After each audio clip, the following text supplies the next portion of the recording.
Assalamualaikum warahmatullahi wabarakatuh. Perkenalkan, nama saya Aleh Herunisa Andono dari S1 SI KJ 2401. Di sini, saya akan mengerjakan tugas pendahuluan visual paradigma untuk mata kuliah permodelan proses bisnis.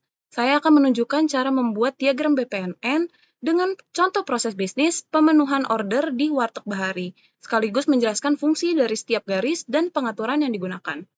Pertama, kita masuk ke aplikasi visual paradigma terlebih dahulu. Dan kemudian kita akan bikin project baru. Di sini ada EA modeling dan ada BPMN. Di samping kanannya ada tanda plus. Kita pencet tanda plusnya. Terus masuk ke blank dan pencet next. Selanjutnya kita namain di sini. Untuk tugas ini saya namain diagramnya TP Visual Paradigma Stack Alia. Lalu kita pencet OK. Di sini lamannya blank, belum ada isinya. Kemudian kita akan bikin pool-nya. Di sebelah kiri ada beberapa menu dan pilihan yang dapat dipilih. Aku pilih horizontal pool di sini. Sesuai dengan contoh yang sudah diberikan di LMS, di sini namanya adalah pembeli. Selanjutnya bikin lane-nya. Nama pool-nya adalah Warteg Bahari. Lane-nya petugas warteg. Oke. Selanjutnya kita bisa tambah lane ke bawah dengan nama kasir. Nah, setelah ini kita akan membuat pool ini menjadi black box. Yang pertama pencet kanan, terus klik yang black box ini, dan dia akan berubah menjadi black box.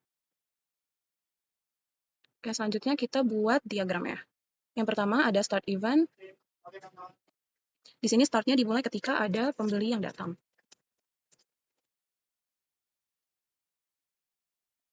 Terus selanjutnya kita tambahkan task atau tugasnya dari petugas warteg. Yang pertama adalah menanyakan pilihan lauk dan sayur. Ini bisa kita atur ukuran kotaknya, disesuaikan saja. Oke. Yang kedua adalah menyiapkan makanan.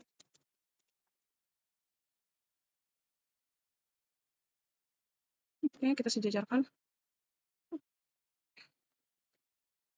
Kemudian bikin tes yang ketiga, yaitu menyerahkan makanan.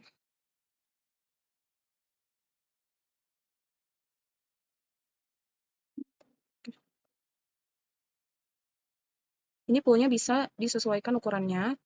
Terus selanjutnya kita tambah data objek makanan di sebelah sini.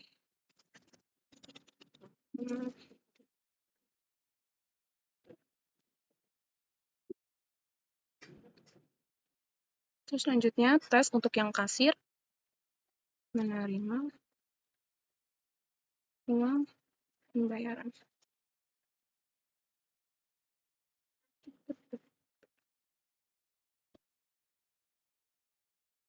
Oke. Selanjutnya untuk yang tes pembeli di sini kita ke tes annotation, terus kemudian kita klik di sininya, terus kita namain tesnya. Memilih lauk dan sayur.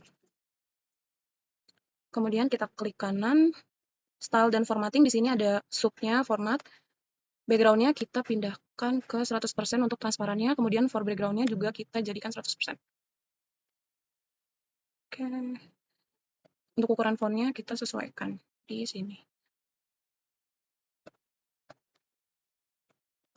Untuk mempersingkat waktu, kita duplikat dan tinggal ganti nama teksnya. Menyampaikan lauk dan sayur yang dipilih. Oke. Terus selanjutnya menerima makanan.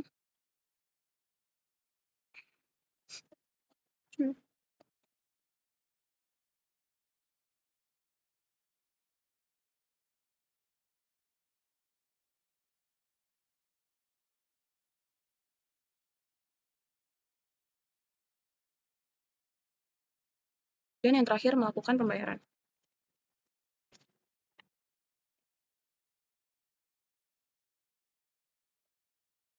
Nah, selanjutnya kita tambahkan sequence flow dari ada pembeli yang datang ke menyampaikan pilihan lauk dan sayur. Sequence flow ini digunakan untuk yang poolnya sama. Jadi ini kita sambungkan lagi ke sini, kemudian ini ke sini. Oke. Terus selanjutnya dari menanyakan pilihan lauk dan sayur, kita gunakan yang message flow di sini. Karena ini menghubungkan pool yang berbeda antara petugas warteg dan pool eksternal yaitu pembeli. Kemudian dari menyiapkan makanan ke menyampaikan lauk dan sayur yang dipilih.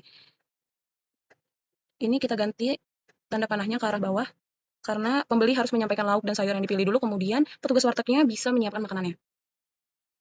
Di sini kita delete. Oke.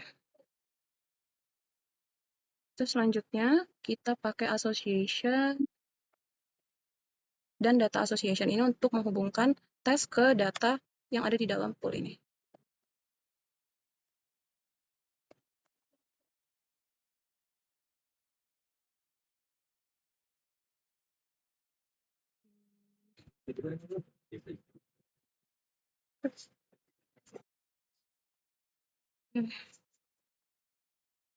Terus selanjutnya kita menggunakan message flow lagi dari menyerahkan makanan ke menerima makanan. Karena berada di pool yang sama, jadi kita menggunakan sequence flow dari menyerahkan makanan ke menerima uang pembayaran.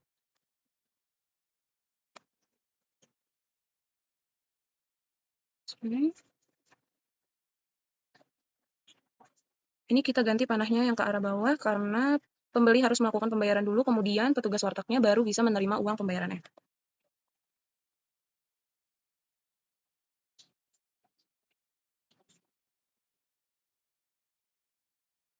Selanjutnya kita bisa akhiri proses ini dengan tanda di sebelah kiri yaitu end event. Kita sambungkan ke sini.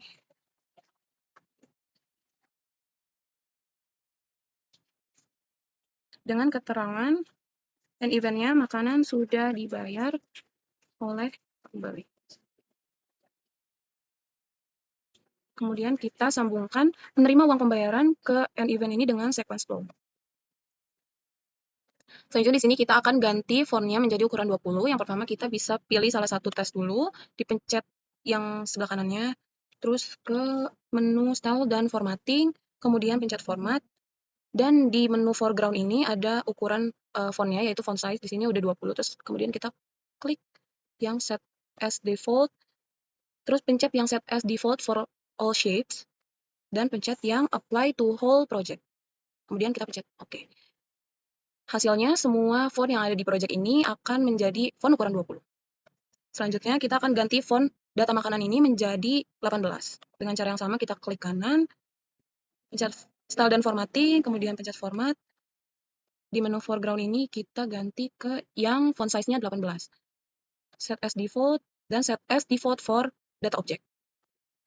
Apply to current diagram, kemudian klik OK. Hasilnya, font makanan di data ini akan menjadi ukuran 18. Kemudian kita bisa mengubah ketebalan garis juga. Kita klik garis yang ingin kita ubah, kemudian style dan formatting, klik format. Dan di yang lain ini kan ada yang weight ya. Kita ganti jadi 2.5. Kemudian set as default dan set as default for all connectors. Kemudian apply to whole project dan klik OK. Sehingga semua garis yang ada di project ini berubah menjadi ukuran 2,5. Selanjutnya kita bisa ekspor ke JPG terlebih dahulu. Di sini kita pencet yang ekspor ada di atas, terus diagram as image. Kemudian kita klik file yang akan kita pakai untuk menyimpan file ini, dan export type-nya kita ganti menjadi JPG. Terus kita klik filenya dan klik export. Ketika kita open file, kita bisa lihat hasil project kita. Dan ketika di zoom, nggak blur sama sekali ya untuk yang tipe JPG ini. Kemudian kita pakai tipe kedua yaitu PNG. Pakai cara yang sama, diekspor diagram as image.